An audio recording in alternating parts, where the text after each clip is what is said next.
मालदीव को इंडिया ने दिखाया आईना, पर क्या टूरिस्ट्स के लिए सच में तैयार है लक्षद्वीप?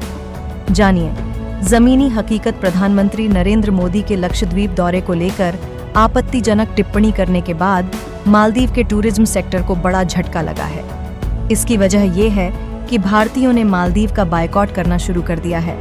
देश की अर्थव्यवस्था पर्यटन पर टिकी हुई है और पिछले साल 2 लाख भारतीय वहां छुट्टियां मनाने गए थे। ऐसे में भारतीयों के मालदीव नहीं जाने से उसकी अर्थव्यवस्था को झटका तो जरूर लगने वाला है। पूरी खबर क्या है, इस वीडियो में समझते हैं। आगे बढ़ने से पहले भारत जिस तरह मालदीव को सबक सिखा रहा है, उसके लिए इस वीडियो को एक लाइक और चैनल को सब्सक्राइब जरूर कीजिए। दोस्तों, मेन खबर यह है कि अब भारत ने मालदीव की अकर को ठिकाने लगाने की तैयारी शुरू कर दी है और भारत के द्वारा मालदीव पर लिया गया है एक्शन उसकी अर्थव्यवस्था पर सीधा असर डालने वाला है। मालदीव के राष्ट्रपति ने जब से भारतीय सैनिक को निकालने की बात कही है, तब से भारत ने मालदीव के ऊपर कड़ा से कड़ा एक्शन लेना शुरू कर दिया है। हालांकि देखा जाए तो मालदीव की अर्थव्यवस्था पूरी तरह से भारत पर डिपेंड है, लेकिन इसके बावजूद भी मालदीव अपनी अकर से बाज नहीं आ रहा है और उसकी यह अकर मालदीव पर ही भारी पड़ रही है। और जब मालदीव की अर्थव्यवस्था बिगड़ने लगी है तो वह तुर्की और चीन जैसे देशों से मदद मांगते फिर रहा है। दरअसल हुआ यह है कि भारत ने मालदीव को सबक सिखाने की तैयारी एक बड़े कदम से शुरू की है। जैसे कि आपको मालूम होगा कि हाल ही में कुछ दिनों पहले भारत के प्रधानमंत्री नरेंद्र मोदी लक्षद्वीप के दौरे पर गए हुए थे। प्रधानमंत्री नरेंद्र मोदी लक्षद्वीप के दौरे पर एक टूरिज्म के रूप में गए थे, जहां पर उन्होंने समुद्र के किनारों का मनमोहक आनंद लेते हुए वहां के नए नए लोगों से मिलते हैं। और भारत का यही कदम मालदीव की अर्थव्यवस्था पर भारी पड़ रहा है और मालदीव चीन और तुर्की जैसे देशों से मदद मांग रहा है। आपको बता दें कि मालदीव की जो ज्यादातर अर्थव्यवस्था है वह केवल टूरिज्म सेक्टर से ही बनी हुई है, और वह भी केवल भारत के बलबूते, क्योंकि भारत के ज्यादातर लोग मालदीव में छुट्टियां बिताने जाते हैं, जिससे मालदीव को काफी बड़ा फायदा होता है। इसके अलावा भी भारत के समुद्री रास्ते से मालदीव जाने वाले कार्गो शिप ने अपने रास्ते को बदलना शुरू कर दिया है। जब तक मालदीव के पुराने राष्ट्रपति थे, तब तक मालदीव और भारत का रिलेशन काफी अच्छा था और भारत से छुट्टियां मनाने के लिए लाखों की तादाद में टूरिज्म मालदीव घूमने जाया करते थे और मालदीव की पूरी अर्थव्यवस्था केवल भारत के ही बलबूते टिकी हुई थी। और मालदीव को जब भी किसी मदद की जरूरत पड़ती थी तो सबसे पहले भारत ही मालदीव को मदद पहुंचाता था। लेकिन जब से मालदीव के नए राष्ट्रपति मोहम्मद मुइज्जू हुए हैं, तो उन्होंने शुरुआती दौर में ही भारत के सभी सैन्य कर्मियों को बाहर निकालने की तैयारी शुरू कर दी है। वैसे देखा जाए तो सैनिकों की संख्या बहुत ज्यादा नहीं है, केवल 77 ही ऐसे सैनिक हैं जो मालदीव में सैन्य कर्मी के रूप में अपनी सेवा देते हैं। लेकिन मालदीव को यही 77 सैनिक भारी पड़ रहे हैं और उन्होंने इनको निकालने की तैयारी शुरू कर दी है।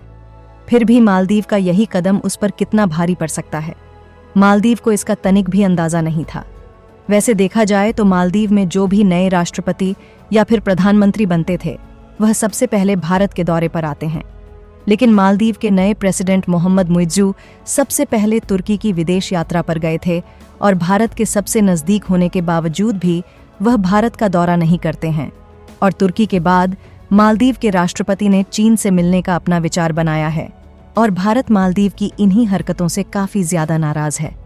अगर आप इस मैप में देखेंगे तो भारत मालदीव के सबसे ज्यादा नजदीक है, यानी कि अगर कोई भी आपातकालीन स्थिति में मालदीव को मदद की जरूरत पड़ती है तो भारत ही सबसे पहले उसकी मदद करता है। हालांकि श्रीलंका भी थोड़ा नजदीक है, लेकिन उसकी दूरी भारत की अपेक्षा कहीं ज्यादा है और मालदीव के रिलेशन श्रीलंका के साथ भी इतने अच्छे नहीं हैं जिससे कि वह मालदीव की मदद कर सकें। एक रिपोर्ट के मुताबिक साल 2023 में लगभग 1 लाख से ज्यादा टूरिज्म मालदीव घूमने गए थे और आप इसी से अंदाजा लगा सकते हैं कि मालदीव की अर्थव्यवस्था में हम भारतीयों का कितना बड़ा योगदान है। लेकिन अगर इसके बावजूद भी मालदीव चालबाजी दिखाता है तो भारत चुप नहीं रहने वाला है और अब इसकी अकर को ठिकाने लगाने के लिए भारत ने लक्षद्वीप पर फोकस करना शुरू कर दिया है। भारत करोड़ों रुपए की इन्वेस्टमेंट लक्षद्वीप को एक अच्छा टूरिज्म सेक्टर बनाने में कर रहा है। अगर आप इस मैप को ध्यान से देखें तो आपको दिखाई देगा कि लक्षद्वीप पर भारत का कब्जा है। इसकी दूरी भारत से काफी ज्यादा नजदीक है, जबकि मालदीव इससे कहीं ज्यादा दूरी पर स्थित है, यानी सीधे तौर पर कम खर्चे में यहाँ पर आ जा सकते हैं। और इसकी जो सुंदरता मालदीव की अपेक्षा काफी ज्यादा है। यानी जाहिर सी बात है कि अब हम भारतीय घूमने के लिए लक्षद्वीप को ही प्रेफर करने वाले हैं। इसके अलावा हाल ही में कुछ दिनों पहले मालदीव जाने वाले एक जहाज पर भारत ने जीएसटी ठोक दिया था, जिसके कारण उस कार्गो जहाज ने बीच समंदर में ही अपने रास्ते को बदल दिया। भारत अंडमान एवं निकोबार में भी टूरिज्म सेक्टर को बढ़ावा देने की तैयारी बना रहा है। भारत मालदीव को प्याज, आलू, टमाटर और अन्य खाने पीने के आइटम एक्सपोर्ट करता है और मालदीव खाने पीने की वस्तुओं में केवल भारत पर ही डिपेंड है। और ऐसे में अगर मालदीव किसी दूसरे देश से खाने पीने की वस्तुएं इंपोर्ट करता है तो उसकी ट्रांसपोर्टेशन कॉस्ट बढ़ जाएगी।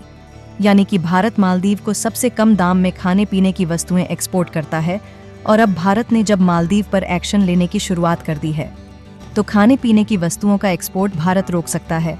अगर मालदीव तुर्की से भी खाने पीने वस्तु इंपोर्ट करने के बारे में सोचता है तो सबसे पहले नुकसान यह है कि ट्रांसपोर्टेशन कॉस्ट बढ़ जाएगी।